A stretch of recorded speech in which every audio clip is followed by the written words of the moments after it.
पर लगता है कि सदगुरु कबीर साहब शिष्यों के मनस्तल को बहुत भली भांति जांचे परखे हैं और देखे हैं अच्छा से कि शिष्य कांतस क्या क्या करता है।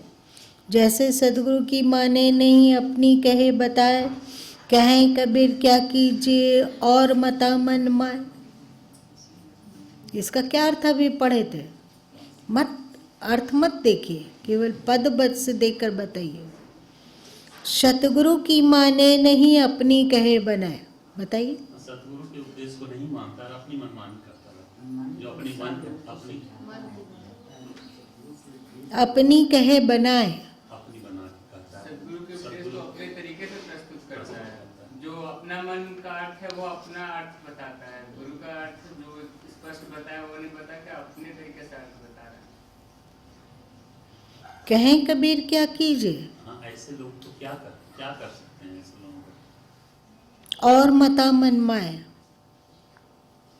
मतलब सदगुरु के मत को अंदर में नहीं, अन्य मत उसके हृदय में बसा। हाँ, वे ज्ञान की बात बोलते हैं, आत्म तत्व की बात बोलते हैं, त्याग वैराग साधन भजन भक्ति की बात करते हैं, और उसके मन में तो शरीर संसार की आसक्ति ही भरी हुई है।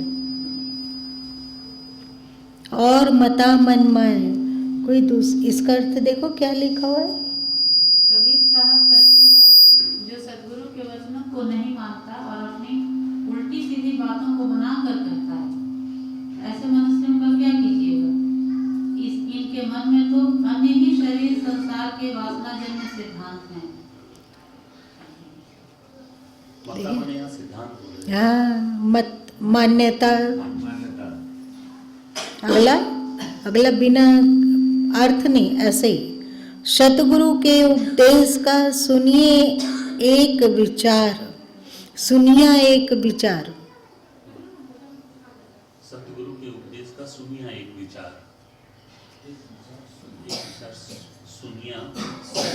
सुना तो फिर इसके बाद जो सतगुरु मिलता नहीं जाता जम के द्वार। अगर सतगुरु नहीं मिले होते तो जम के द्वार पर जाना एकदम निश्चित था। जम के द्वार में नहीं जाते। अभी तो बहुत बड़ा राहत है कि सतगुरु मिले।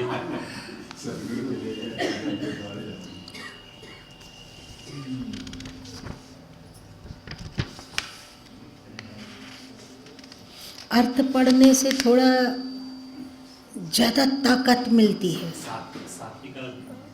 मंतव्य खुल जाता है। इससे सिद्ध होता है ना कि आज से 600 वर्ष पहले जब सतगुरु साहब से साखी की रचना की हो, ऐसे लोगों से गुरु का पाला पड़ा होगा। पाला नहीं पड़ा होता तो सदगुरु साहब ऐसा कैसे कहते कि मैं जाना कुलहंसों ताते की न संग, जो जानत बगबावरा तो छुअन न देतांग।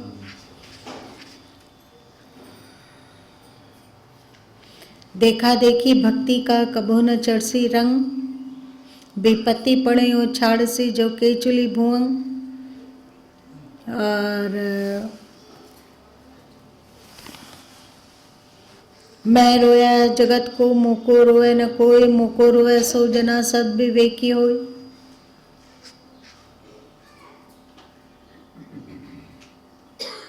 कहता तो बहुते मिला गहता मिला न कोई, सो कहनता बही जान दे जो न गहनता होय। वस्तुतः जिस उपदेश को किया जाता है, जो उपदेशक हैं उनके जीवन से वह उपदेश झलकना चाहिए, और जो शिष्य उस उपदेश को सुना और उसकी चर्चा करता है वो उपदेश भी उसके जीवन में झलकना चाहिए। यदि उपदेश किया जाता हो, ऊंची ऊंची बातें कही जाती हो, सुनी जाती हो, और अपने ज्ञानी होने का एक बहुत बड़ा प्रमाण दिया जाता हो कि हम बहुत कुछ जानते हैं, पर जब जीवन में वो दिखता नहीं है, जीवन में वो झलकता नहीं है, तो उसे क्या होगा। कहता तो बहुते मिला गहनता मिला न कोई, सो कहनता भाई जाने दे जो न गहनता होए, वो तो ऐसे ही बह जाएगा, होगा ना। और उपदेश करना अथवा उपदेश सुनना दोनों ही कठिन नहीं है क्या? कठिन नहीं है, पर तदनुरूप जीवन का बन जाना ये श्रम साध्य है, ये साधन साध्य है। इसके बिना केवल बोल कर संतुष्ट हो गए अथवा सुन के संतुष्ट हो गए तो बात बनती है नहीं, है ना।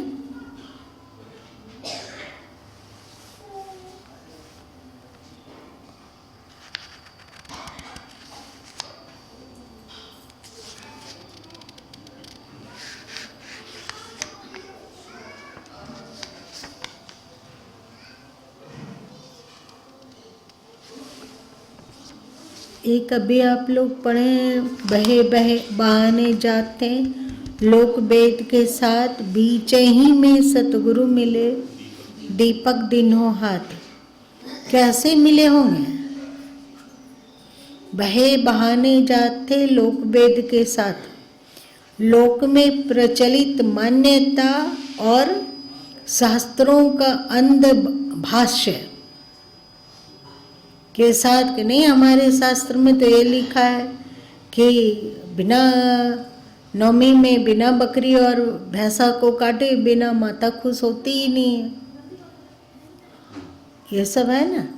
मन मतंगा शास्त्र को पढ़ें और मन मतंगा उसका अर्थ को लगाएं, तो ऐसे बहते हुए चले जा रहे थे। आप लोग कभी चींटी लोगों को चलते हुए देखें तो बहुत सारी चींटी होती है जो ऐसे चली जा रही है और इधर से एक और चींटी मिलती है और दोनों का मुंह मिलाते हैं, देखे हैं, और फिर दोनों अगल बगल से निकल जाते हैं। हाँ, तो ऐसे ही शिष्य बाहर चला जा रहा था, ऐसे आगे थे सतगुरु मिला, ऐसा नहीं कि पीछे से वे आए, आगे से सतगुरु मिला। मतलब गुरु उपदेश करने को उन्मुख है, मतलब अभी गुरु शिष्य की ओर है, उनका मन अथवा उनकी वृत्ति अथवा उनकी सोच अथवा जो भी हो वो शिष्य के हित के लिए उन्मुख हुआ। इधर उपदेश करने को वे दक्षित हुए और इधर शिष्य भी है जो गुरु को देख रहा है, गुरु को सामने देख रहा है, पीठ के पीछे नहीं। तो वे शिष्य सुनने को उद्धत है, ऐसा नहीं कि वो पीछे मुड़ मुड़ के देख रहा है कि क्या क्या है, वो सुनने को उद्धत है। इसी का ना श्रोता वक्ता एक होई तो कथा सुनाऊं आदि। श्रोता और वक्ता, वक्ता शिष्य के प्रति करुणावान होकर उपदेश करने को प्रस्तुत हो और शिष्य अपने सभी मंतव्य और सभी आग्रह को छोड़कर गुरु का सुनने और उसे धारण करने के लिए प्रस्तुत हो। ऐसे में तब कथा सुनाओ आदि, तब आदि सत्य तत्व की कथा कहो, वरना यदि गुरु उपदेश करने को उद्धत ना हो, शिष्य पर करुणा बरसाने को उद्धत ना हो और शिष्य सुनने को उद्धत ना हो, अपने मंतव्य से परे धकेल कर गुरु के मंतव्य को स्वीकार करने को उद्धत ना हो, तो क्या आदि की कथा हो सकती है?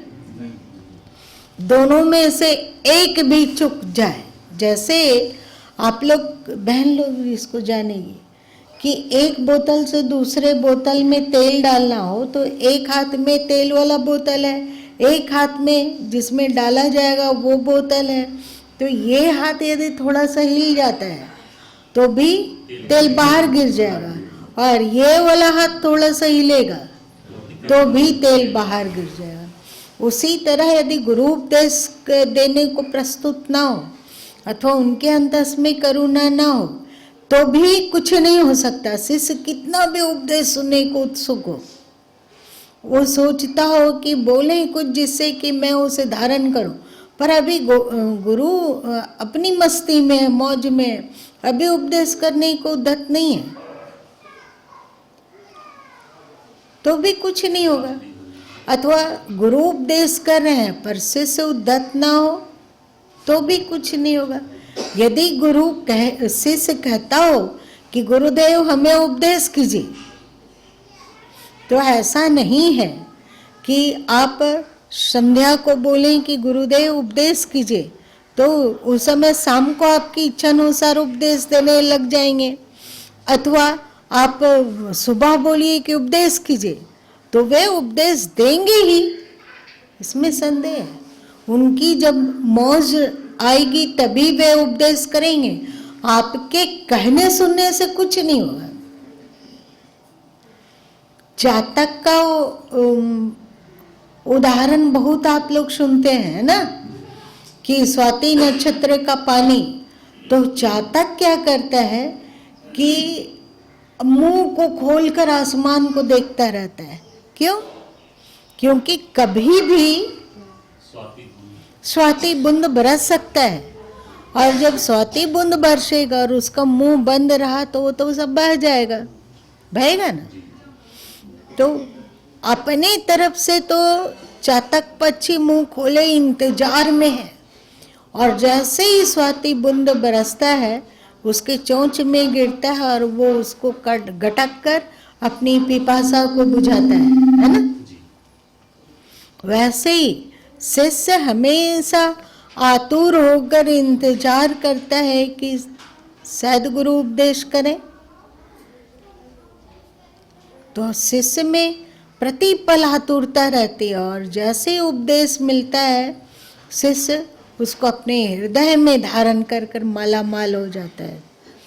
जैसे अर्जुन को श्री कृष्ण ने गीता सुनाए, और जब महाभारत युद्ध हो गया, युधिष्ठिर का राज्याभिषेक हो गया, सब तरह की अब सुव्यवस्था और शांति स्थापित हो गई, तो एक दिन अर्जुन बोले कि प्रभु आपने जो युद्ध के मैदान में उपदेश किया था वो मन के चंग भंग होने के कारण मैं ठीक से सुन नहीं पाया था, समझ नहीं पाया था, कृपा करके एक बार वही उपदेश फिर से कहिए।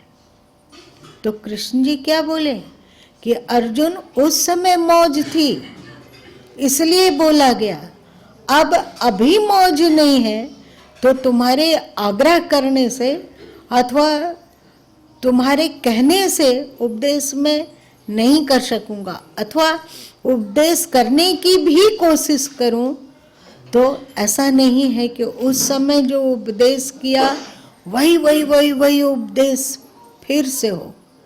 ऐसा नहीं है क्या? ऐसा ही होता है।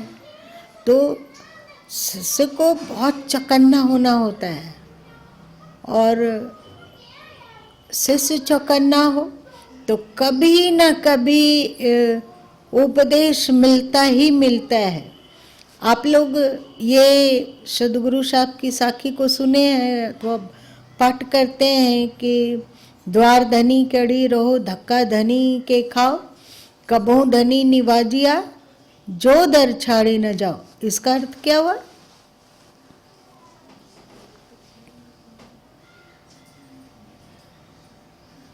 द्वार धनी के पड़ी रहो, धक्का धनी के खाओ। बात है, आप लोग परमात्मा को कुछ नहीं जाना जा सकता है सद्गुरु के बिना। हम लोग तो परमात्मा आज तक जिसे सोचते रहे हैं, पता चला गीता के अनुसार, उपनिषद के अनुसार, वेदांत के अनुसार, बीजक के अनुसार, साखी ग्रंथ के अनुसार, अन्य संत वाणियों के अनुसार कि परतपर तत्व तो कुछ और ही है ना। तो यहाँ कहा जा रहा है कि सद्गुरु के द्वार में पड़े रहो। अगर वे डांट देते हो, फटकार देते हो, दूर हटा देते हो, मेरी नजर से दूर हटो, तब भी पड़े रहो। कबहू धनी निवाजिया, तुम्हारी सेवा भक्ति से कभी न कभी वे कृपा करेंगे। जो दर छाड़ी न जाओ, यदि तुम द्वार को छोड़कर नहीं गए तो। और यदि वे कहते हो कि चलो भागो यहाँ से, क्योंकि तुम उपदेश नहीं सुनते हो, और सुनते हो तो उस पर चलते नहीं हो, अपने जीवन को तदनुरूप बनाते नहीं हो, तो यहाँ क्या कर रहे हो? जब तुमको मन का ही सुनना है और तुम्हारा मन जो कहेगा उसी पे चलोगे, तो तुम जाओ अपना कहीं और रहो। तुम्हारे साथ तो मन है ही, तो मन जो कहेगा उसके अनुसार चलना। यहाँ पर क्या कर रहे हो? भागो यहाँ से। वो भी ठीक बोल रहे हैं, गुरु भी ठीक बोल रहे हैं कि यदि तुम्हें अपने मन के अनुसार का ही अनुसरण करना है और मन के ही बताए मार्ग पे चलोगे, तो तुम यहाँ क्या, तेरा काम क्या है? यहाँ धक्का दिए ना, धक्का दनी के कहा। लेकिन यदि उनमें थोड़ी सी भी भक्ति बना के रख पाए और उनकी भक्ति में डटे रहें, तो कबहू धनी निवाजिया, कभी न कभी वे कृपा करेंगे ही, क्योंकि उनका स्वभाव कृपालु है। उनका कृपालु स्वभाव क्यों नहीं दिखता है हमेशा?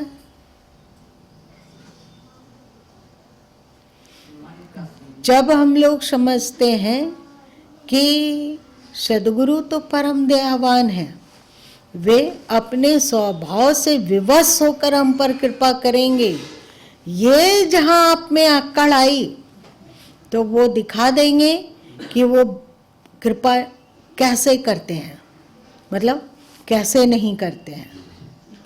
तुम्हारा अक्कड़, क्योंकि सही न सकहीं गर्व प्रहारी, बीजक में है ना, गर्व का संहार करने वाले गुरु गोविंद कभी भी अहंकार को सह नहीं सकते हैं। अब अकड़ दिखाते हो कि गुरु तो अपने स्वभाव और करुणा अथवा क्षमाशीलता अथवा प्रेम अथवा दया से पिघलेंगे ही, ये उनकी कमजोरी है।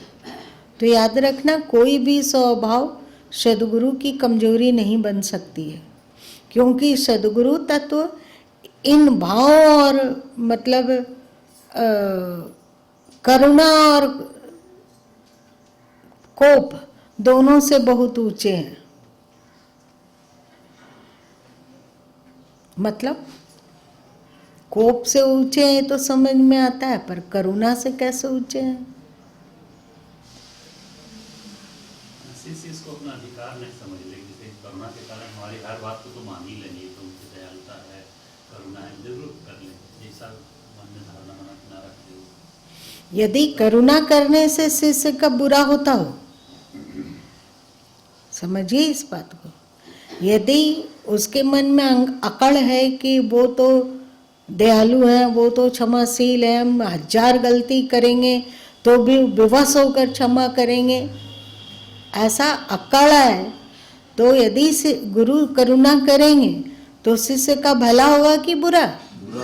बुरा होगा। वो मन मतंगा आचरण करेगा, तो वे शिष्य के हित के लिए करुणा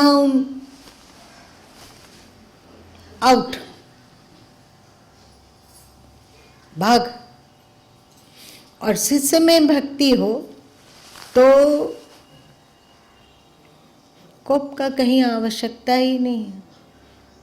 हाँ, यदि शिष्य का हित कोप करने से होता हो तो वे कोप भी कर लेंगे।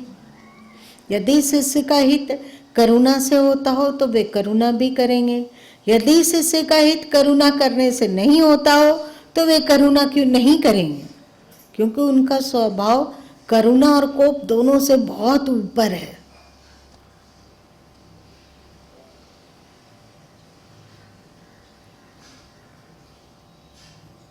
ठीक, तो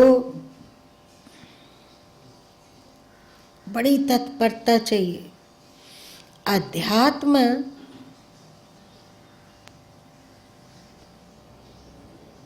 बिना बख्तर के युद्ध करने से भी अधिक कठिन है। बिना बख्तर का युद्ध मतलब क्या हुआ? कवच। कवच अगर कवच ना हो तो अगला शत्रु वार करेगा तो सबसे मर्म स्थल है सिर और हृदय। तो हृदय में तो कोई भी गोली बंदूक सब भेद जाएगा, तो मरने में देर नहीं लगेगी, है ना। अध्यात्म इससे भी ज्यादा कठिन है। अध्यात्म के पथ पर कोई महाशूरवीर ही चल सकता है, सब नहीं चल सकता है। कैसे?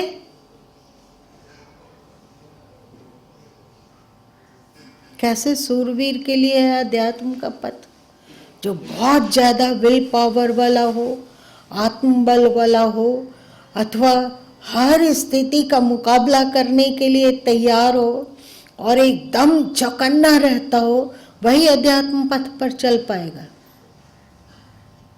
क्यों? कैसे? अपना ही मन बार बार उल्टी पुल्टी सुझाव देगा। आप को मन को धराशायी कर देना है, समझ रहे हैं? और अपने मन को धराशायी करना कोई सरल बात है क्या? कई बार आप लोगों से चर्चा हुई है कि ठीक ठीक से देखा जाए तो संसार में अपना कुछ भी नहीं है। जैसे ये शरीर पंचभूतों का है ना। तो उदाहरण दिया गया था ना कि यदि दूध हमारा हो, जोरन हमारा हो और दूध को जिस पात्र में रखा गया है वो पात्र भी हमारा हो और हम उस पात्र में अपने जामन को अपने रखे हुए दूध में मिलाएं और उसे बन गया दही, तो वो दही किसका होगा? क्या? जिसका जामन, जिसका परिश्रम। अब बताओ कि ये देह किसका? पंचभूत से बना है ये देह, है ना। पंचभूत से बना है। अब बताओ कि इस देह को बनाया कौन? क्या माँ बाप बनाया? अगर माँ बाप बनाता तो गर्भ में ही कभी बच्चे की नाक चपटी हो जाती है, अथवा बच्चा कभी किसी का होंठ कटा हुआ रहता है, अथवा मंद बुद्धि का हो जाता है, अथवा किसी और तरह की अंग विकृति रहती है, तो क्या माँ बाप वो सब कर देते हैं? कुछ भी अपना अधिकार है। शरीर बना, आप लंबे होंगे कि नाटे, ये माँ बाप पर निर्भर करेगा। आपको मन में आ रहा है किसी का कि जिन के द्वारा तो कुछ कुछ होता है, किसी का न किसी का भी तरंग आया, ऐसे नहीं है। लाख जिन हो, लेकिन कौन सा जिन्स किस बच्चे में जाना चाहिए और कितना मात्रा में जाना चाहिए, ये माँ बाप तय कर रहा था क्या? माँ बाप में ये हिम्मत है क्या? तो देह किसका? पंचभूत, और इसको इसके निर्माण करता ईश्वर, ठीक है। और ये प्रकृति का पंचभूतों वाला शरीर, पंचभूत भी परमात्मा का, इसको निर्माण भी परमात्मा ने किया और इस देह में जोरन की तरह आत्म तत्व के रूप में बस भी गए।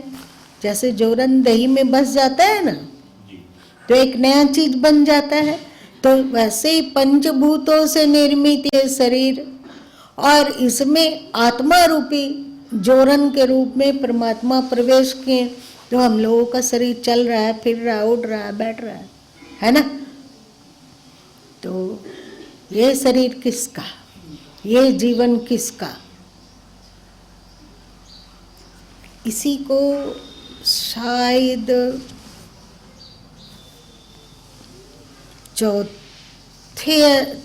14वें अध्याय में अथवा 15वें अध्याय में श्री कृष्ण कहते हैं, अभी देख रहे हैं,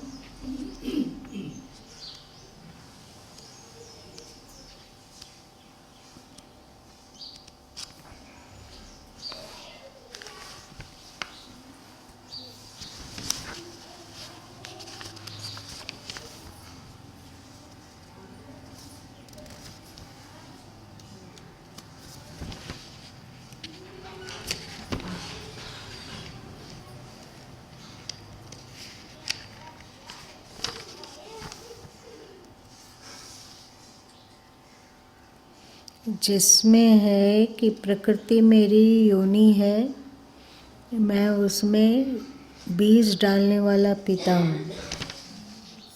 कहाँ है? आप लोग सुने हैं ना ये? अहम बीज प्रथम पिता, ये तो ठीक है, इसके आगे क्या है?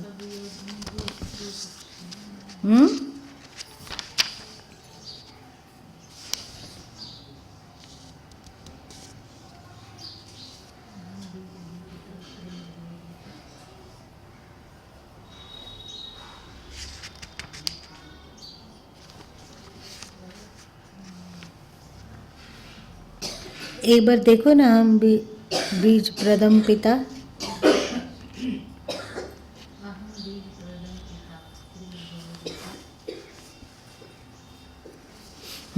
आ गया। ठीक 14वें अध्याय का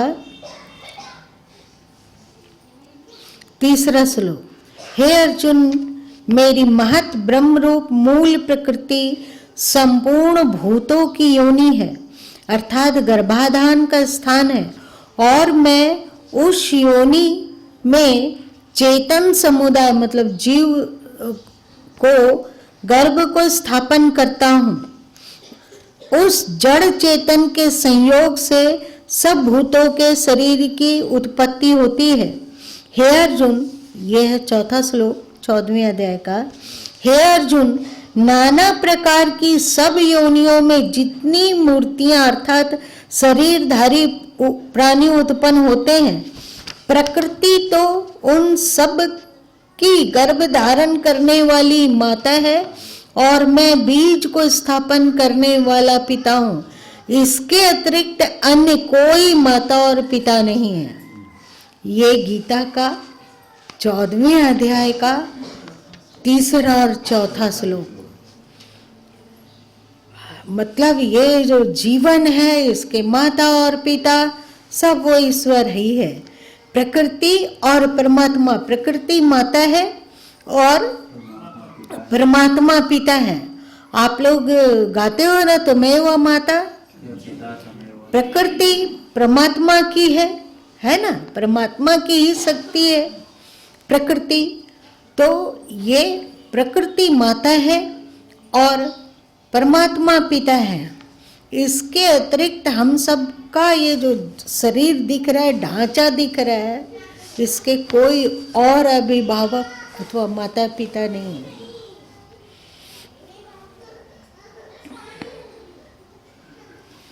जब ये जीवन परमात्मा का है, मतलब शरीर पंचभूतों का है, और इसमें जो बसने वाली आत्मा है वो परमात्मा की है। ठीक है। जीव मम वान से जीव भूते सनातना आया ना 15वें अध्याय का 7वां श्लोक में कि ये जीवात्मा मेरा अंश है। तो प्रकृति भी परमात्मा की और आत्मा भी परमात्मा के। तो फिर हम लोगों का क्या है? यहाँ पे खड़ा कर दिए जाओगे।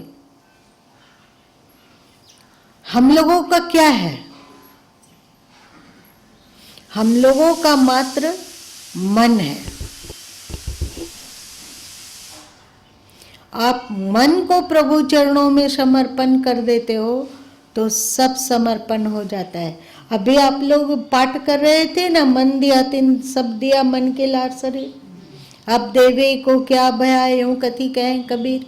अभी तो आप लोग पाठ किए कि मन ही ऐसा है जो कि मेरा है। मन प्रकृति का है पर इस मन को गढ़ने वाला हम ही है ना। शरीर को गढ़ने वाले हम नहीं हैं, आत्मा को गढ़ने वाले हम नहीं हैं, पर मन को गढ़ने वाले हम ही हैं। तो इसी मन के अनुरूप आदमी सुखी होता है अथवा दुखी होता है। आप अपने मन को रोगी बनाते हैं तो आप दुखी रहते हैं और आवागमन में भटकते हैं, और यदि आप मन को स्वस्थ बनाते हैं, स्वस्थ का अर्थ क्या होता है? स्वस्थ, स्वयं में स्थित, स्वयं में स्थित। यदि मन को परिष्कृत और परिमार्जित करते हैं रित के अनुसार, तो ये मन आपको सुख देता है, आपको शांति देता है, आपके भीतर दैवी वृत्ति उत्पन्न करता है, आपका जीवन सात्विक होता है, और शांति और सुख तो एकदम आपका साथ ही नहीं छोड़ती है। और आप मन को यदि बकवासी बना दिए तो मन रुग्ण हो जाता है, और रुग्ण होता है तो वो दुख किसको देगा? जिससे वो उत्पन्न हुआ उसी को दुख देगा। यदि मन अच्छा है तो जिससे ये मन जो उत्पन्न किया, जिसके द्वारा उत्पन्न हुआ, उसको सुख देगा। आपने अपने मन को रोगी बनाया तो ये रोग मन में आपने दिया, इसलिए ये मन आप ही को आवागमन में भटकाएगा, जन्म मृत्यु में भटकाएगा, दुख देते रहेगा। मन आपका है, मन के जन्मदाता आप हैं, अपने मन के जन्मदाता आप हैं। आप ये मत सोचिए कि हम 4 बच्चों के जन्मदाता पिता हैं। ये तो हम लोगों की क्या अबूझ, मतलब अज्ञानी खोपड़ी की करामत है, जो सोचते हैं कि 4 बच्चों के जन्मदाता माता पिता हम सब हैं। ये नहीं है। आप बच्चों का जन्म देने में मात्र निमित्त हैं, मात्र निमित्त हैं। अगर आज के समय में स्त्री पुरुष का अंडाणु और डिंबाणु को सुरक्षित करके रख दिया जाए और 500 साल उन लोगों का सम्मेलन करा के बच्चा लाने की कोशिश की जाए, तो आ जाएगा बच्चा कि नहीं आएगा? उस समय क्या आप बोलेंगे? उस समय तो आप हैं नहीं। 500 साल के बाद आपकी हड्डी बड्डी भी सड़ गल के खत्म हो गई होगी, तो वो उस समय जो बच्चा आया उसका जन्मदाता कौन है? आप केवल मात्र और मात्र निमित्त है। हाँ, जन्मदाता आप किसी के हैं तो आप अपने मन के हैं। आप न किसी के पिता हैं, न किसी के माता हैं, आप न किसी के दुनिया में किसी के बेटे हैं न बेटी हैं। आपका कोई यदि है तो वो आपका मन है, और आप किसी के हैं तो वो है ईश्वर का। आप मन को जन्म दे रहे हैं और ईश्वर आपको जन्म दे रहा है।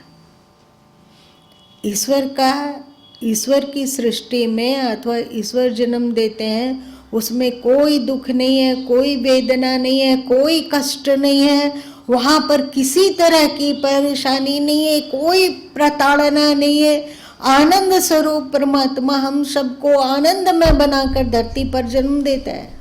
आप उल्टी सीधी अपना मन बना लेते हैं और उस मन के कारण आप दुख पाते हैं, ईश्वर के कारण नहीं। ईश्वर के द्वारा मिलने वाले जन्म से में कहीं दुख नहीं है। दुख है आपके उल्टी पुल्टी मन में, जिसके जन्मदाता आप हैं। तो दुख सुख का कारण क्या है? आवागमन तो बिल्कुल नहीं है। परमात्मा के दरबार में रहे या परमात्मा की सृष्टि में रहे, हर जगह आनंद ही आनंद है। यदि मन आपका स्वस्थ हो, यदि आप मन को सही तरीके से बनाए हो तो, और उसका सही तरीका कहाँ से पाएंगे? गीता जैसे शास्त्रों से अथवा सदगुरु के उपदेश से। आप मन को गढ़िए, आप मन को सुगढ़ बना लीजिएगा तो सदगुरु साहब जो कहे कि सुख का सागर मैं रचा, ईश्वर के में तदात्म्य करके बोलते हैं कि सृष्टि को मैंने सुख के सागर की तरह ही रचा हूँ, दुख दुख मेला पाऊं। दुख दुख करके जीव ही इसमें पैर डालता है, कारण मन। तो आपका मन है, अपने सुखी अथवा दुखी होने का कारण आप स्वयं हैं, आनंदित अथवा पीड़ित होने का कारण आप स्वयं हैं। आप स्वयं मतलब आपका मन, आपने उसको जन्म दिया, इसके कारण वो उसकी सारी जिम्मेवारी आपकी। आप मन के रूप में प्रेत उत्पन्न करते हैं कि अपने मन के रूप में परमात्मा को प्रकट करते हैं, ये आप पर निर्भर है। इसलिए श्री कृष्ण 1000 बार कहते हैं, हद तो तब हो गई जब गीता के 9वें अध्याय के संभवतः 34वें श्लोक में, 9वें अध्याय का शायद 34 श्लोक है, उसमें भी कह देते हैं मन मना भव मद भक्ता। और 18वें अध्याय के समापन में भी पूर्णतः वही श्लोक कह देते हैं मन मना भव मद भक्ता। अपने मन को मुझे समर्पित कर, बाकी समर्पण करने लायक तुम्हारे पास कुछ भी नहीं है, सब मेरा ही है। वो देह, वो आत्मा और प्राकृतिक तत्व सब मेरा ही है। तेरा केवल और केवल तेरा मन है, तो उस मन को मुझे समर्पित कर। तो ऐसा करने से आपका मन स्वस्थ बनेगा, आप सही मार्ग में मन चल पाएंगे, और यही मन आपको मोक्ष तक मतलब परमात्मा के द्वार तक पहुंचाएगा। छठे शब्द के टीका में लिखा हुआ है ना कि भाई के संग ससुर, यही मन।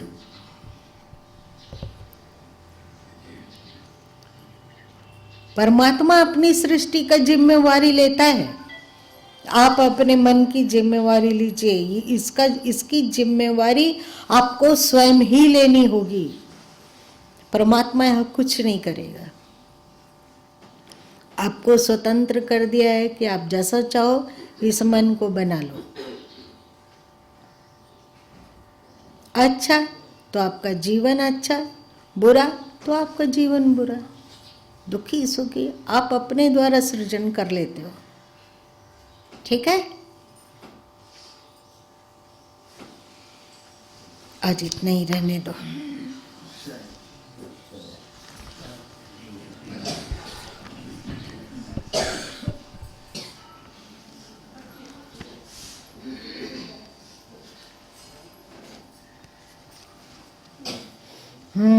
चौतीसवां श्लोक ही है, 9वें अध्याय का 34वां श्लोक, मन मना भवा। और 18वें अध्याय का 65वां श्लोक, मन मना भवा।